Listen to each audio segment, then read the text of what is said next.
요한복음 7장 3절과 4절 두 절 말씀을 같이 합독하겠습니다. 그 형제들이 예수께 이르되 당신이 행하는 일을 제자들도 볼게 여기를 떠나 유대로 가소서. 스스로 나타나기를 구하면서 묻혀서 일하는 사람이 없나니 이 일을 행하려 하거든 자신을 세상에 나타내게 내소서 하니. 아멘.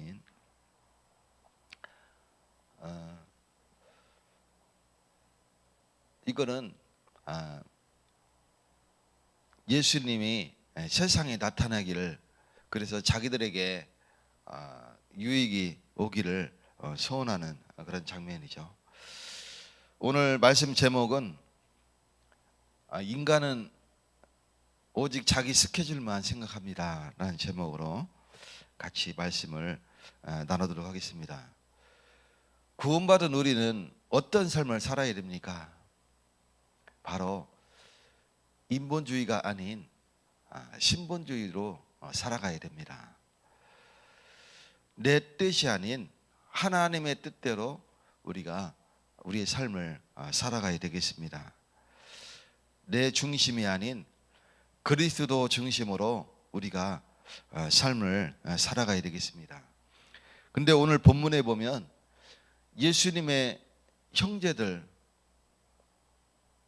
어머니 마리아로부터 한 배로 태어난 그 형제들조차도 예수님을 메시아로 믿지 아니하고 좋은 선생 정도로, 능력 있는 분 정도로 생각을 합니다.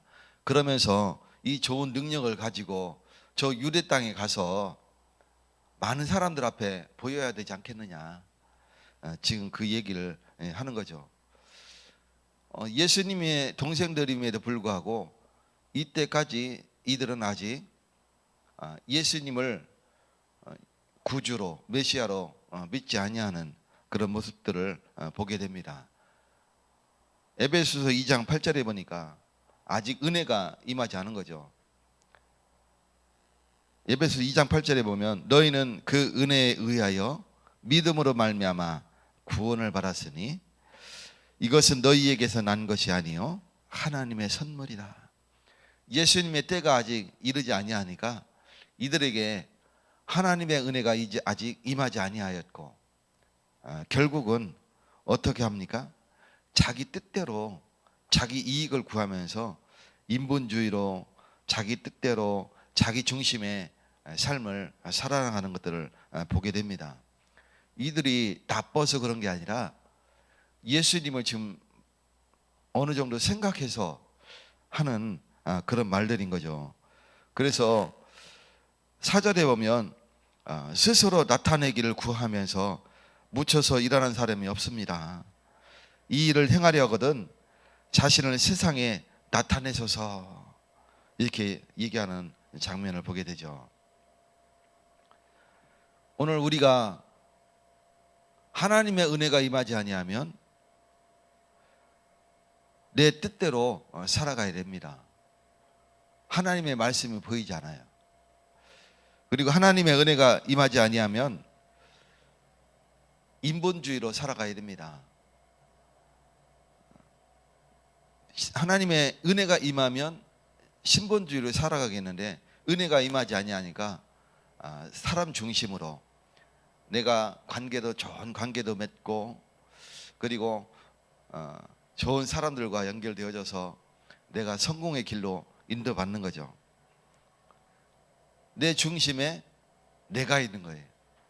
내가 성공해야 되는, 내 뜻대로 해야 되는, 우리가 같이 힘을 합쳐서 하나가 되자, 이런 삶을 살아서 인맥을 형성하고자 하는 그런 것들을 보게 됩니다. 그러나 그것은 잠깐의 행복이요, 잠깐의 즐거움이고 잠깐의 유익이 오는 겁니다.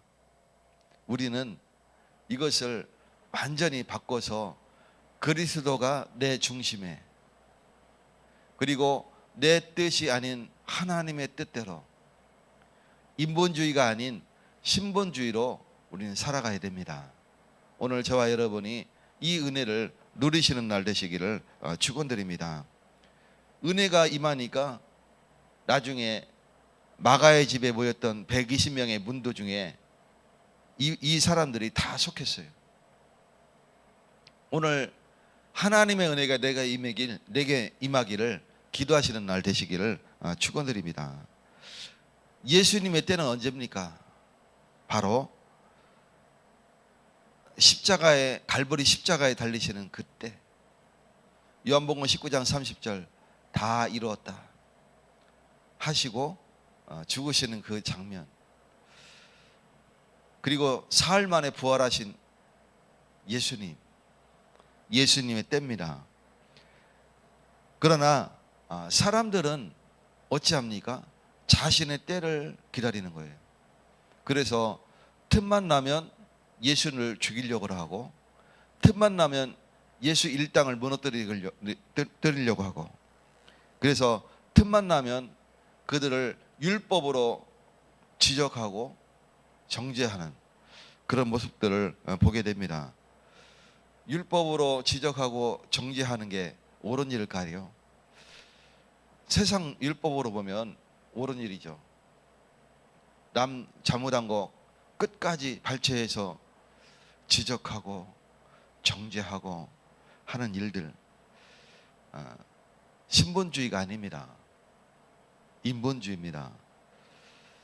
그 속에는 뭐가 있냐면 선민사상이 있었어요. 유대인의 선민사상이죠. 그리고 거기에는 하나님의 의가 아닌 자신의 의가 가득 담겨 있었던 겁니다.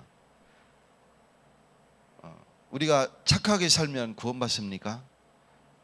악하게 살라는 얘기가 아닙니다. 율법을 지켜 행하면 구원받습니까?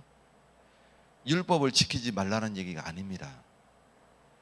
우리는 가늠한 여인도 예수님이 용서하시고 부르셨어요. 다말과 같은 시아버지와 통했던 그 여인도 하나님이 쓰셨어요. 기생이었던 라합도 하나님이 쓰시는 것을 보게 됩니다. 하나님이 쓰시는 데는 우리의 도덕관이 아니고 우리의 율법관이 아니고 하나님의 은혜예요. 오늘 저와 여러분이 하나님의 은혜 속에 들어가시는 날 되시기를 예수 그리스도 이름으로 축원드립니다. 하나님의 은혜가 내게 임하니까 내가 하나님 앞에 내 죄를 회개하게 되는 거예요. 오늘 하나님 앞에 회개하시는 날 되시기를 축원드립니다. 은혜가 임하지 아니하니까 미워 죽겠는 거예요. 오늘 7절에 보면 뭐라고 되냐면 세상이 너희를 미워하지 아니하되 나를 미워한다 그랬어요. 세상에 속한 자니까 세상을 미워하는 게 아니라 예수님을 미워하는 거예요. 이는 내가 세상의 일들을 악하다고 증언함이라. 세상의 일들, 그러니까 율법, 도덕, 선민, 여러 가지 세상 풍속, 유대인들 얼마나 착한지 모릅니다. 그 율법적으로 그들은 굉장히 의롭습니다. 물론 모든 율법을 다 지켜 행하지 못할지라도 그들은 율법을 지키려고 노력하고 율법을 지키려고 애를 씁니다. 그런 사람들을 우리가 율법적으로 지적할 수 있느냐? 그럴 수 없습니다. 근데 예수님이 악하다고 합니다. 그들은 얼마나 어려운 사람들을 돕는지 모릅니다. 한국에 예전에 있었던 풍습과 유대인의 풍습이 많이 닮아 있는데, 추수를 하면 한 구덩이를 남겨놨었어요. 옛날에 제가 어릴 때만 해도. 그런 풍습이 차츰 사라졌지만, 그래서 동네에 어려운 사람들, 못 사는 사람들, 땅이 없는 사람들, 그런 사람들을 위해서 조금 남겨놓습니다. 그래서 밤에 그분들이 와서 그 남겨진 그것을 추수를 해서 생활을 할 수 있도록 하는 그런 풍습이 있었어요. 유대인들도 똑같습니다. 어려운 사람들은 도와야 돼요. 아이들과 과부들은 도와야 되는 그런 풍습이 있습니다. 그게 유대인들이에요. 그래서 율법과 도덕으로 그들을 나쁘다 할 수 있느냐? 절대 그럴 수가 없어요. 근데 예수님은 그들을 독사의 새끼들이라고 그랬어요. 악하다고 그랬어요. 사탄의 자식들아 그랬어요. 왜 그럽니까? 생각의 기준이 인본주의였기 때문에 그래요. 율법주의였기 때문에 그래요. 도덕적으로 세상적인 것으로 보았기 때문에 그렇습니다. 그리고 내 중심이었기 때문에, 그리스도 중심이 아니라 내 중심이었기 때문에 그렇습니다. 오늘 나를 완전히 바꾸시는 날 되시기를 예수 그리스도 이름으로 축원드립니다. 예수님의 형제들마저 오늘 본문에 보니까 예수님이 세상 앞에 나아가라고 보이고 있습니다.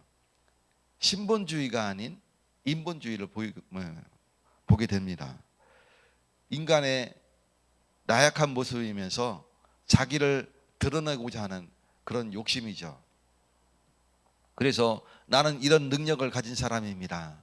나는 많이 배운 사람입니다. 나는 율법을 지켜 행하는 사람입니다. 나는 착한 사람입니다. 나는 하나님의 말씀을 그대로 행하는 사람입니다. 하는 그런 모습들을 보게 되죠. 틀린 말은 아니지만 하나님이 보시기에 모르는 것은 아닙니다. 오늘 예수님을 믿으시는 날 되시기를 예수 그리스도 이름으로 축원드립니다. 고린도전서 1장 22절에서 25절에 보면 세상 사람들은 뭐 합니까? 표적과 지혜를 구합니다. 오늘 저와 여러분은 하나님의 은혜를 구하시는 날 되시기를 예수 그리스도 이름으로 축원드립니다. 하나님 아버지 감사드립니다. 하나님이 축복하셔서 오늘 새벽에도 주님의 은혜를 갈망하며 주의 전에 섰습니다. 하나님, 이 시간 성령의 충만함을 더하시고 우리의 마음과 생각을 완전히 바꾸어 하나님 중심, 그리스도 중심, 오직 성령 인도받는 축복을 누리게 하여 주시옵소서. 예수 그리스도 이름으로 기도 올려옵나이다. 아멘. 하늘에 계신 우리 아버지여, 이름이 거룩히 계심을 받으시오며 나라에 임하옵시며 뜻이 하늘에서 이루어진 것 같이 땅에서 이루어지이다. 오늘날 우리에게 일용할 양식을 주옵시고 우리가 우리에게 죄 지은 자를 사하여 준 것 같이 우리의 죄를 사하여 주옵시고 우리를 시험에 들게 하지 마옵시고 다만 악에서 구하옵소서. 대개 나라와 권세와 영광이 아버지께 영원히 삼나이다. 아멘.